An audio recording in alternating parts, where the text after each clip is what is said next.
Hello, Internet! I'm the Disney Brain, and after weeks upon weeks of speculation and limited information, we're finally here. Beast Morphers has premiered, and with it marks the true-to-form start of the Hasbro era of Power Rangers. Guys, I get it. I really, really do. You feel like you've been stranded out at sea on a dinky old boat for almost a decade now, while probably surrounded by sharks because Lord knows this franchise has jumped a few. And then, oh look, land ho! Oh crap, the land got sent to another dimension. And back to the empty sea we go.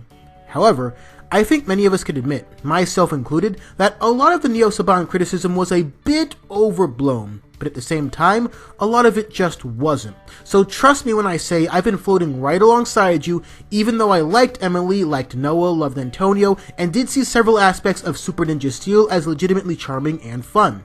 But still, you want land. We all want land. I'll do you one better. Hasbro called in the Navy SEALs and straight up saved us. And we aren't even talking about the episode yet. The toy line looks phenomenal. There's a new movie in the works. The comics are still going strong, and most of all, there's this indescribable sense of enthusiasm and energy surrounding everything Rangers these days. A type of energy I've honestly never seen before. Well before the Promised Day arrived, we left the unforgiving sea behind. Many of us experienced mixed feelings going in, but in hindsight, maybe we should have known all along that Beast Morphers was going to air an excellent pilot episode. What makes it excellent? Well, that's exactly what we're here to discuss. So, the episode begins with us being informed that Morph X energy is going to be used citywide to save the Earth from pollution. Yep, it took a few years, but we're finally addressing the issue of how the orgs came to be. We meet Devin and Blaze practicing martial arts, effectively placing a twist on a scene super old school fans like me will easily recall. Just so we're clear, this is what I think good fan service looks like. And already, we see an astonishing difference in acting quality here, as well as our first of several unmorphed fight scenes that we've been pining for more of. Even more notably though, we see what could, perhaps, be the return of strong parent ranger dynamics, especially since we've already established here not just how strained this particular one is, but also how little Mayor Daniels trusts the organization Devin eventually finds himself a part of. I've got a gut feeling that we'll get some strong character moments down the line through this pair.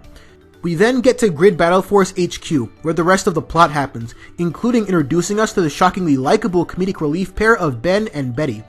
Devin and the newly introduced Zoe get caught up in the newly hacked Morphing Grid project, a hack that is almost comedic in its timing, since Mayor Daniels explicitly said this very thing can, and probably will, happen.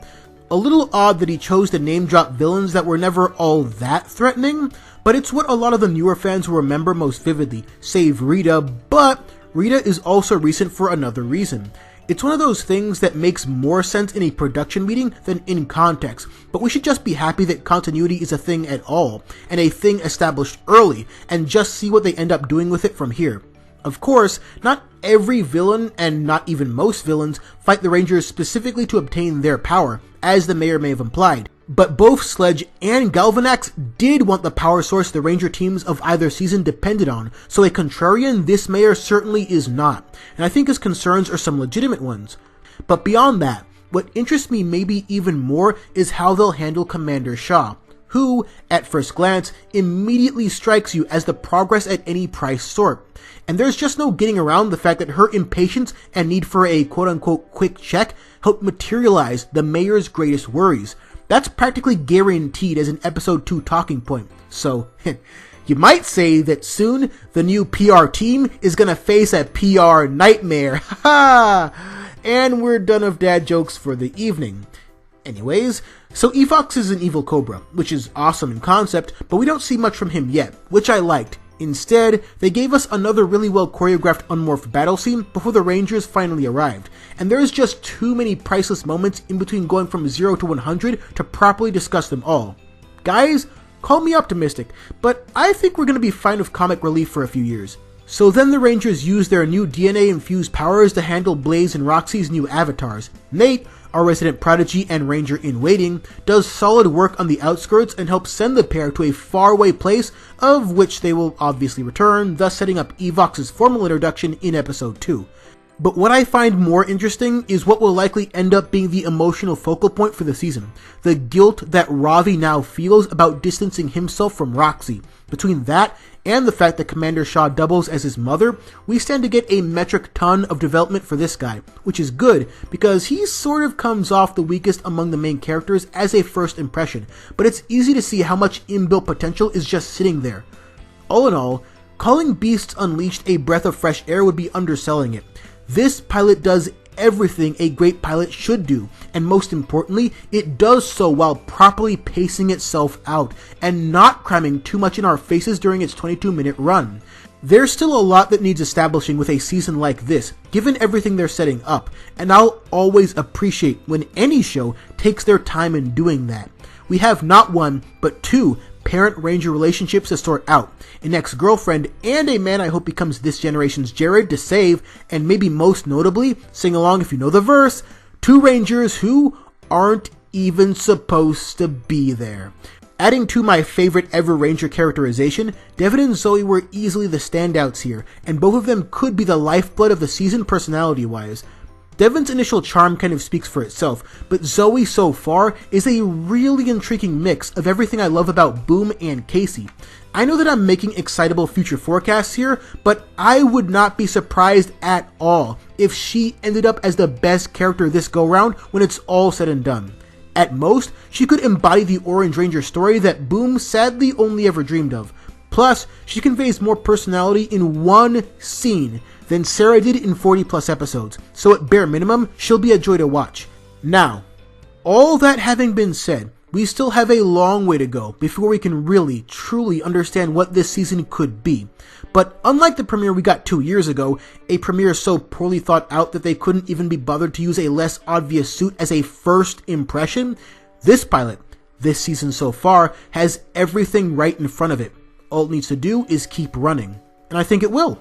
I honestly think this season will mostly capitalize on its potential. Hasbro has done nothing but prove that it's willing to go the extra mile for our franchise in all possible facets. And now here we are, blessed with a pilot so holy you'd think Jaden himself willed it to life. Joking aside, with only this episode to work with, and without the full context of what's to come, I really don't see how they could have done much better than this, without being overly nitpicky, which really isn't my game anyways. I mean, does anyone really want me nagging about Grid Battle Force security? Without bad security, we never would have gotten Leo. So if anything, I just chalk that up as maybe an unintentional reference to my favorite season ever, and love it even more.